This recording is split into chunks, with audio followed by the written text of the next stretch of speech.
This is so, it's getting interesting. അടുത്ത word letter നമ്മൾ കൊടുക്കാതെ വെച്ചുള്ള സംസാരിക്കണം. ഴ ഴ Yeah. ഴ Yeah. ഴ. Okay, മഴയുടെ ഴ. ഇവള് മയ പുയ എന്നൊക്കെ പറയുന്നുണ്ട്. ഴ. Yeah. പേരെന്താ? പയം.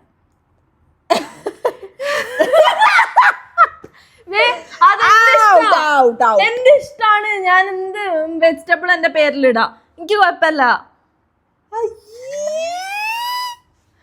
അല്ല, ഞാൻ എന്ത് വേണേലും എന്റെ പേരിലിടും, എനിക്ക് കുഴപ്പമില്ല. എനിക്കെന്താ കിട്ടണ്ടേ? യാ വെച്ചിട്ട് യാ അല്ല ഴ. ഴ. മലബാറുകാരെ കിട്ടിയിട്ടുള്ള അല്ലെങ്കിൽ റിലേഷനിലുള്ള ആൾക്കാർ ഫേസ് ചെയ്യുന്ന പ്രോബ്ലത്തിലോട്ടാണ് നമ്മൾ ഗെയിം കളിച്ചെത്തിയിരിക്കുന്നത്. ഇല്ല, പ്രോപ്പറായി ചോദിക്കും. യാ അല്ല ഴ ആണ്. ഈ യാന്റെ ഒരു മക്കൾ തന്നെയല്ലേ അതും? തള്ളച്ചപ്പുറത്ത് വരിക്കും.